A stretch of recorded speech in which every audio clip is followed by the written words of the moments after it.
Good afternoon, welcome back to another Daily Fantasy Golf video. I'm Chris Durrell and I'm here for Daily Fantasy Sports Rankings. It's DFSR.com for short. This is part one of two-part videos I'm going to do for the US Open this week. Coming to you from Erin Hills. So the course is going to play just over 7,700 yards. They can stretch it out to 8,000. I don't think they're going to get too crazy just because there's been a lot of moisture coming through, and with the fescue is going to be very challenging. One thing to note with the weather, we got winds of probably between 7 and 12 mile an hour. Probably going to see gusts at times up to 15 to 20 miles an hour. And there's rain happening right now, and there's supposed to be more rain tomorrow, close to 3/4 of an inch. So what they've done, they've made the decision, they've got a team out there and they're actually cutting some of that fescue down a bit by a few feet, trying to get done as much as they possibly can, just so it's not completely unplayable if you stray off the fairways. Speaking of the fairways, they're really wide this week, so I don't think driving accuracy is as important. Probably going to see 65% plus hit the fairways this week. And then distance, it's a very fine fescue fairways, so normally they're, like I mentioned in my article here, it's going to be very bouncy and rolly. Probably not going to see that with the moisture now, but you should see some balls still roll out a little bit. So I don't think distance is going to be absolutely key, but if they keep getting as much rain as this, I think it'll become more and more a factor as we get closer to lineup lock. So first thing I'm going to do here in video number one is I'm going to take you through my article here and show you how to set up your own cheat sheet. So the first thing you want to do in the article is just click on this picture here. It's going to open up a Google Sheet for you, and that's going to look similar to this. Now what you're going to see is a view only mode. Now first thing you're going to do is go up to File, make a copy, name it whatever you'd like, click OK, and that's going to create your own sheet. I've done that. I've named it Chris's copy of the DFS PGA cheat sheet for the US Open. Now that's going to let you sort columns, so the first thing I'll do here and show you is just click on the DraftKings salary column, go up to data, sort Z to A, which would be highest to lowest, and then you can see the guys ranked there. So you can sort any of these columns throughout the entire sheet. So if you want to see maybe a guy's who's ranked strokes gained total, I'm going to do that in the next video for sure. You can definitely do that. You can also bring down this menu. You can also come up here once you create your own and make your own model. So these are all the stats that are ranked on the cheat sheet. You can actually go out of 100, go and put a number below any of these, and it's going to change the overall weighted rankings for all the players in the field. So for now, I'm looking at strokes gained off the tee as my number one, strokes gained approach 2. Total driving I've got baked in there a little bit. It kind of goes together with strokes gained off the tee. Par 4 and 5 scoring. I think par 5 scoring is going to be a little more important. This is a par 72. Most US Opens are going to be par 70s, par 71, so they're going to get that extra par 5, which could bring the scoring down a little bit. Right now my prediction is sitting, I would say, probably around -7 winning score. Could be a bit lower this week. Birdie or better percentage correlates highly with DraftKings scoring, and sand save with I want to look at some of the guys that are really good in the sand, just because the sand here can be really treacherous. Even for the best sand players in the world, like you see Ricky Fowler and Jason Day are number 1 and 2, they're even going to have troubles this week. There's just no flat lies in any of these bunkers. So what I'm going to do in this first video here today is I want to jump over to the tourney by tourney data sheet, the trend sheet, and just have a look at some of the guys that stand out from a salary perspective. The first guy comes to me here is Justin Thomas. I highlighted he's about $1,391 less than his season average this year, which I think is going to be a really nice value for him this week. You could see his ownership up a little bit, but that's a great price on him. One of my favorite value plays of the week, down in that mid 7K range, is Matt Kuchar. He dropped from last week about to 1,800, and he's 1,300 less than his season average. Coming in with some nice form. Talked about him in the article, so I won't go too in depth with him, but he's definitely going to be up there, probably in my top 5 exposure golfers this week. Patrick Reed, using more for GPP, he's been really up and down with his form this year, but he has dropped a lot as well. He's $1,500 less than his season average, so I think he can make a really good GPP play this week because I think people are possibly going to fade him just because of the form. But he's a very talented player. He's good from the sand. He's a good scrambler, so I think he can definitely get a top 20 this week. And at 8,900, if he's going to fall in that 10 to 12% ownership range, could be a great play. Another guy I talked about in the article is Francisco Molinari. I've been on him for a while now. After 10-5 at the St. Jude last week, he's dropped $3,500 down into 7K range, almost in the sub 7K range, which is almost $1,400 less than his season average. He fits my stats model, he fits my form model, and he fits, I believe, if I go over here, I'm just going to search Molinari 7,000. Slide over and look at his U.S. Opens. Yeah, his last 2 U.S. Open appearances were 27th, 23rd. I would easily take a top 25 finish from Molinari at $7,000, and I really think that he's got top 10 upside here this week.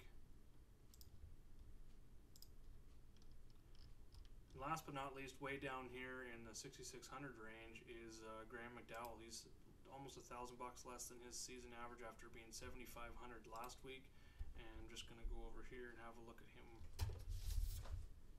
on the cheat sheet.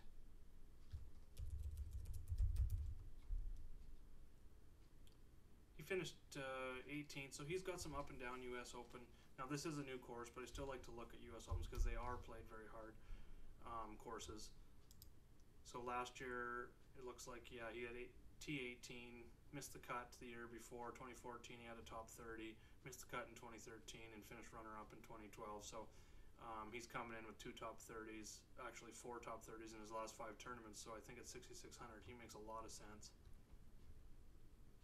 So those are some of the guys just looking at the trend sheet, and as you can see here, difference from season averages in this column. This is their season average over here, and then I've got a list of all their tournaments and their color-coded, green being high-priced and red being low-priced.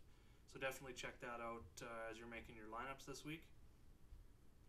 Next, I want to jump over to Fanshare Sports, show you a couple things that I've been looking at. Right there, Dustin Johnson, the first thing I noticed, he's leading with 37 tags, but only 18 starts. The leader in starts this week, as you can see, is Ricky Fowler. 29 of his 30 tags have been start recommendations. So I think there's a case that we can fade Ricky Fowler this week just for an ownership standpoint. He is an elite play when looking at my cheat sheet. He's up there in stats, form. Not so much in form, I guess. We'll just go back here and we'll look at Fowler. We'll just jump right up to the top here. He's 19th on the cheat sheet, so he's top 20, which isn't that great, I guess, when you're looking at the 10K plus guys this week. He's missed the cut in his last 2 U.S. Opens after finishing runner-up in 2014, and his form has actually been up and down. So he's either hit or miss, really good or really bad lately. I'm not really looking too much into his 108th place finish there last week. Kind of looked like he was ready to get out of there and get over to Erin Hills and get to this major championship. So I think you can make a case for playing him because he is an elite player. He ranks in a lot of the stats that I'm looking at this week, but I think there also is a case, and I probably most likely will lean to fading him just because of the ownership. I think he's going to be the highest owned guy, definitely in the top range. Moving on, I talked about him. He's my top golfer this week, Rory McIlroy. 23 tags so far, so he's right up there. But if we go and we sort by the 10K to 13K guys, he's right near the bottom. And actually, what is more alarming is that he's got 9 starts and 8 fade recommendations this week. He's coming off, kind of a little bit of an injury scare. He took 2 tournaments off, kind of as a precautionary, I guess you could say. That could be scaring some people away. He switched putters this week. He's gone to a spider putter, a lot like what Jason Day and Dustin Johnson use. I think he seems to be comfortable with it from listening to him. So I think there's a case, if he's going to be one of the lowest owned guys in that plus 10K range, he's definitely my top GPP play this week. I'm going to keep monitoring these tags as well. The other guy that stands out, he's got a lot more start recommendations, but he does have 7 sits recommendations, is Jon Rahm. He's a very talented player. He's coming off his first missed cut since the Wyndham last August, which was only his second missed cut since the U.S. Open last year, in which he turned pro right after. He's a lead on the stats as well. He's had a really good year. He's picked up his first career win. But if he's going to fall outside, say, the top 5, top 10 in ownership, I don't think he'll fall outside the top 10, but maybe for sure the top 5, I think he makes a great GPP play as well. Last but not least, the guy that stands out on here, he falls to the bottom of the tags, is Jason Day. From a GPP standpoint, I think he makes a great play. Let's go back over here. We want to look at a nice U.S. Open history. He's finished top 10 with 2 top 5s in the last 4 years. And he's actually coming off some nice form. He's got a runner-up and a 15th coming in. So if he's going to be in that low ownership range with McIlroy, I think those 3 guys, Rahm, McIlroy, and Day, make excellent GPP plays from an ownership standpoint in that 10K plus range this week. Talked about the weather a little bit. If it's going to keep raining like that and they're going to cut the fescue down a little bit, I think you can maybe lean towards looking at some of the distance guys a little bit more. You know, if you're deciding between 2 players, I don't think I'm going to be adjusting it on my cheat sheet because strokes gained off the tee is kind of what I'm looking at this week, and that kind of takes into account the shorter hitters and the longer hitters, just guys that generally gain strokes from the tee box. So I'm not going to gain it, but if I'm deciding between 2 players and one guy is quite a bit higher ranked in distance and he still is up there in the strokes gained off the tee as well, I'm probably going to look at that a little bit as well, but I will update that going into video number 2, either later tonight or first thing tomorrow morning. If you have any questions in the meantime, please hit me up on Twitter at Jaeger_bombs9. Leave a comment below here on the YouTube video, and you can also jump over to DFSR.com, and I should be in the public chat room here pretty much all day. So once you log in, any DFSR page, you can click on the public chat room here, and you can join the talk. A lot of baseball talk going on now, so if you want to maybe get a more specific question just for me and the PGA, what you can do is you can click on my name anywhere in the chat or here, and you can click the little chat bubble, and when you do that, it's just going to bring up a private window for you. Really appreciate you all watching. We got the Millie Maker this week, so $33 entry, $1 million first prize.